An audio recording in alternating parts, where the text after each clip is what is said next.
ધોરણ 9 વિષય વિજ્ઞાન પ્રકરણ નંબર 15। ગયા વિડીયોની અંદર આપણે લોકોએ ખાતરની ચર્ચા કરી હતી। વનસ્પતિના વૃદ્ધિ અને વિકાસ માટે રાસાયણિક ખાતર અને કુદરતી ખાતર કેવી રીતે ભાગ ભજવે છે। આજે હવે આપણે આગળ પાકની રીતો એટલે કે ખેતી માટે કઈ કઈ રીતો જરૂરી છે કે જેના કારણે ખેતરમાં પાકની વૃદ્ધિ અને વિકાસ વધારે લાભદાયી બને તે માટેનો વિડીયો જોઈશું। એમાં પહેલી રીત છે મિશ્ર પાક પદ્ધતિ। મિશ્ર પાક પદ્ધતિમાં શું હોય તો કે બે કરતાં વધારે પાકોને એક સાથે એક ખેતરમાં ઉગાડવામાં આવે છે। એટલે કે એક ખેતરની અંદર એક કરતાં વધારે પાક ઉગાડવાની ક્રિયાને શું કહેવામાં આવે? મિશ્ર પાક પદ્ધતિ। જેના કારણે ઘણી વખત ખેતરમાં એક પાક નિષ્ફળ જાય તો એની અવેજીમાં બીજો પાક આપણને સારી રીતે પ્રાપ્ત થઈ શકે અને ખેડૂતોને ખોટ જાય નહીં।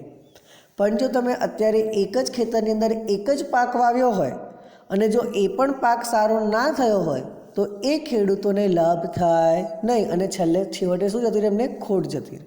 બરાબર ને? તો હવે આપણે આની પણ આગળ ચર્ચા કરીશું। તો મિશ્ર પાક પદ્ધતિમાં કયા પાકની સાથે કયો પાક લઈ શકાય એ તમારે યાદ રાખવાનું છે। તો યાદ રાખજો, ઘઉં સાથે શું વાવવાનું? ચણા, અથવા તો ઘઉં સાથે રાઈ વાવી શકાય। મગફળી સાથે સૂર્યમુખી, જેના કારણે ખેતરમાં પાકને નુકસાન થવાની શક્યતાઓ કેવી થઈ જાય છે? ઓછી થાય છે। કારણ કે એક પાક નાશ થઈ જવાને લીધે બીજા પાકના ઉત્પાદનની આશા એ ખેડૂતો માટે જાગ્રત રહે છે। બીજું છે આંતરપાક પદ્ધતિ। આંતરપાક પદ્ધતિ એટલે ખેતરની અંદર બે કરતાં વધારે પાકોને એક સાથે નિર્દેશિત માળખામાં ઉગાડાય। જેમ કે ખેતર મોટું હોય તો એની અંદર અમુક ચાસ પાડી દેવામાં આવે કે ઊભા બે ચાસની અંદર દાખલા તરીકે તમે વાવી શકો તો કે સોયાબીન, બીજા બે ચાસની અંદર તમે મકાઈ વાવો, ત્રીજામાં તમે શું વાવી દો? બાજરી, ફરી તમે શું વાવી દો? સોયાબીન, ફરી પછી શું વાવી દો? મકાઈ, ફરી પછી તમે શું વાવી દો? બાજરી। એટલે આંતરપાક પદ્ધતિ, એક પછી એક જ ખેતરની અંદર એક સાથે 3 પાક, બરાબર, એને કહેવાય આંતરપાક। કેટલીક હરોળ જેવી રચના કરવામાં આવે, તેમાં એક જ પ્રકારનો પાક વાવી શકાય।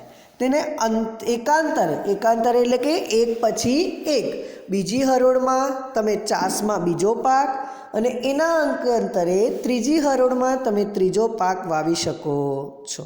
એમાં કયા પાકની સાથે કયો પાક પસંદ કરી શકાય?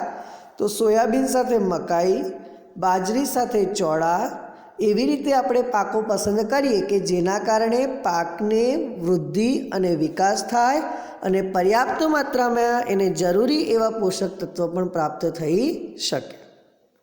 પોષક તત્વની આવશ્યકતાઓ પણ કેવી હોય તો કે ભિન્ન ભિન્ન, જેથી પોષક દ્રવ્યોનો વધુ માત્રામાં ઉપયોગ થઈ શકે। આ વિધિ દ્વારા જંતુ અથવા રોગોને એક પ્રકારના પાકને બધી જ વનસ્પતિમાં ફેલાતી રોકી શકાય અને બંને પાકનું ઉત્પાદન સારું પણ મેળવી શકાય છે। ત્યારબાદ આવે છે પાકની ફેરબદલી। પાકની ફેરબદલી કરવાથી શું થાય? આપણે 8મા ધોરણમાં શીખીને આવ્યા છે કે જમીનને જરૂરી એવા પોષક તત્વો પ્રાપ્ત થાય, જમીનની ફળદ્રુપતા સચવાઈ રહે અને પાકનો વૃદ્ધિ અને વિકાસ સારો થાય અને પાકને પર્યાપ્ત માત્રામાં જરૂરી એવા પોષક તત્વો પણ મળી રહે।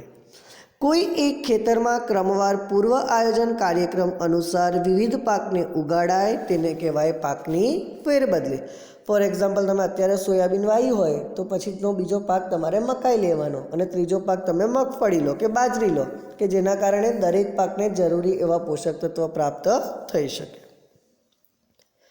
પ્રબળતા કે પરિપક્વ સમયગાળા પર આધારિત વિવિધ પાકનું સંમિશ્રણ કરવા માટે પાકની ફેરબદલી અપનાવવામાં આવે છે।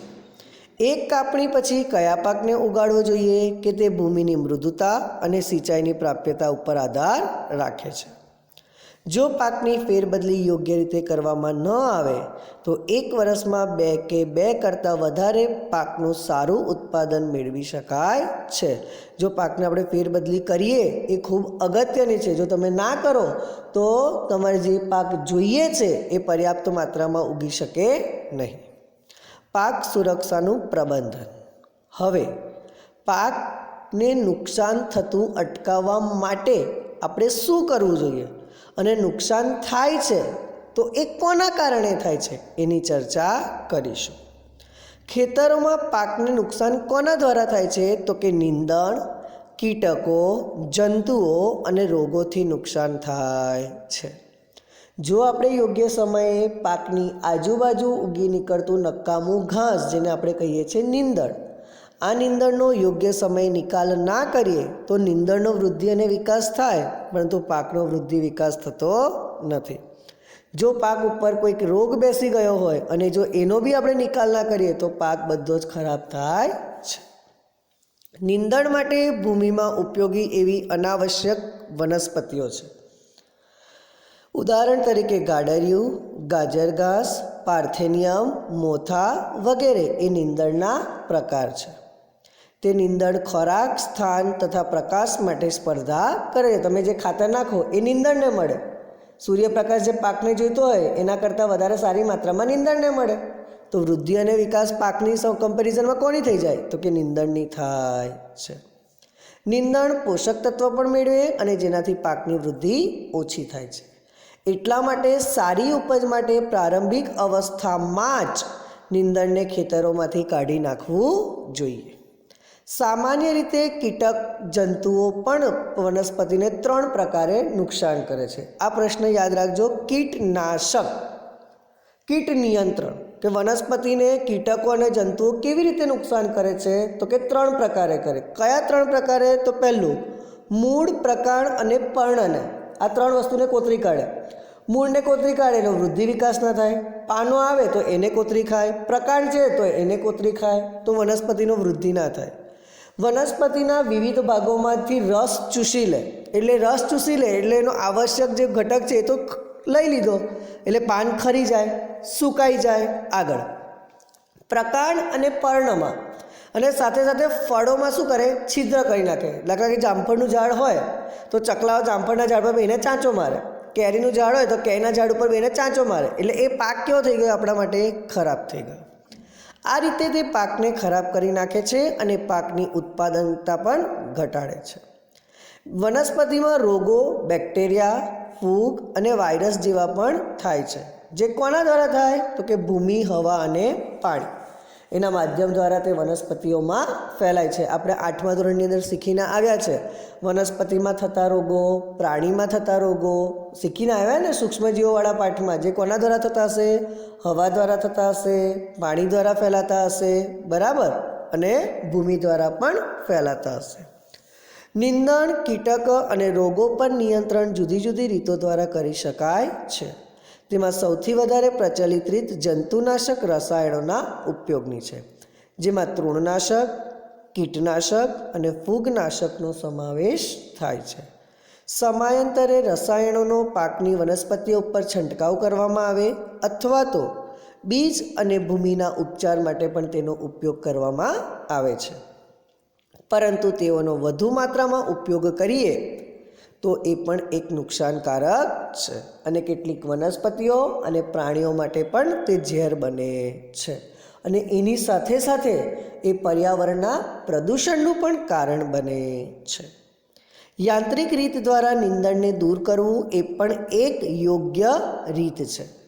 નિષેધાત્મક રીતો દ્વારા સમય પર પાક ઉગાડવો, યોગ્ય ક્યારીઓ કે ચાસ તૈયાર કરવા, આંતરિક પાક લેવા અને પાકની ફેરબદલી કરવી, આ બધી પદ્ધતિઓ કે રીતો એ નીંદણને નિયંત્રિત કરવામાં મદદરૂપ થાય છે. જંતુઓ પર નિયંત્રણ મેળવવા માટે પ્રતિરોધકતાની ક્ષમતા ધરાવતી જાતોનો ઉપયોગ, ઉનાળામાં હળ ચલાવો અને હળ ખેડીને કેટલીક નિષેધાત્મક પ્રવૃત્તિઓ પણ કરી શકાય છે. આ પદ્ધતિમાં નીંદણ અને જંતુઓનો નાશ કરવા માટે ઉનાળાની ઋતુમાં ઊંડાઈ સુધી હળ ચલાવવામાં આવે છે કે જેથી નીચેની જમીન ઉપર અને ઉપરની જમીન નીચે જાય, જેથી કે જમીનની ફળદ્રુપતા બચી શકે છે. તો વિદ્યાર્થી મિત્રો, અહીંયા એ જ વસ્તુઓનો આપણે ઉપયોગ કર્યો છે. ત્યારબાદ અનાજનો સંગ્રહ.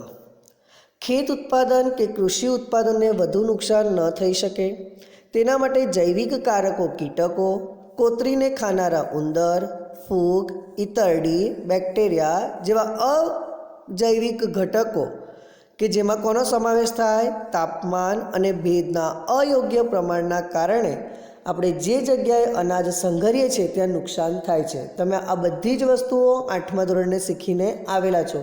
મોટા મોટા કોઠારો રાખવામાં આવે, જે જગ્યાએ અનાજ કે પીપળામાં આપણે ઘઉં ચોખા ભરીએ છીએ એને યોગ્ય સમયે તાપમાં સૂકવવામાં આવે કે જેના કારણે તેની અંદર રોગ ના લાગે.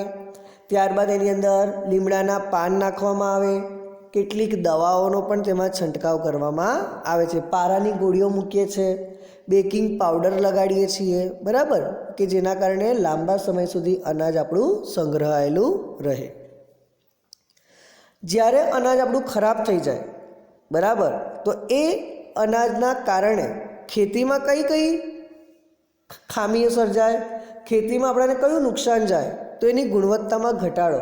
સારી કક્ષાના ઘઉં ના હોય ને ખરાબ કક્ષાના ઘઉંનું બિયારણ હોય તો ઘઉં પણ એવા જ ઉગે.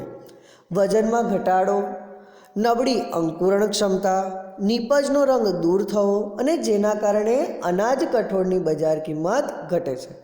તમે વિચારો, તમારી પાસે સારો પાક ઉગ્યો હોય તો તમે મોં માંગે પૈસા માંગી શકો, પણ જો ખેતરમાં પાક સારો ના ઉગ્યો હોય, હલકી ગુણવત્તાવાળો હોય, પ્રોટીન કાર્બોદિનની ક્ષમતા ઓછી હોય, નીપજ એટલે કે ઘઉંનો રંગ અલગ દેખાતો હોય, દાણો ના હારો ભરાયો હોય, તો બજારમાં તમને જેટલી કિંમત જોઈએ એટલી કિંમત મળે નહીં. તો આ પરિબળો પર નિયંત્રણ મેળવવા માટે યોગ્ય ઉપચાર અને સંગ્રહનું પ્રબંધન કરવું જોઈએ.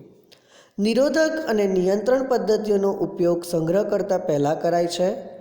આ પદ્ધતિઓમાં સંગ્રહ કરતાં પહેલાં ઉત્પાદનની નિયંત્રિત સફાઈ કરીને સારી રીતે સૂકવવામાં આવે છે, પહેલાં સૂર્યપ્રકાશમાં અને પછી છાંયડામાં. તેમજ રસાયણયુક્ત તથા ધુમાડાઓનો ઉપયોગ કરી શકાય કે જેથી જંતુઓ મરે છે, એમાં આવી બધી પદ્ધતિઓનો સામેલ કરવામાં આવે છે. તો વિદ્યાર્થી મિત્રો, આપણા ધોરણ 9ના પ્રકરણ નંબર 15 અહીંયા પૂર્ણ થાય છે અને તમને પરીક્ષા માટે માત્ર ને માત્ર અનાજવાળો ભાગ એટલે કે માત્ર ને માત્ર પહેલો ટોપિક જ કરવાનો છે. અન્ન સ્ત્રોતમાં સુધારણા બીજો પશુપાલનવાળો આપણા અભ્યાસક્રમમાંથી કાઢ્યો છે. એટલે હવે પછીનો ટોપિક તમારે પરીક્ષા માટે કરવાના નથી, માત્ર અહીં જ સુધીનું તમારે પરીક્ષા માટે મોઢે કરવાનું રહેશે.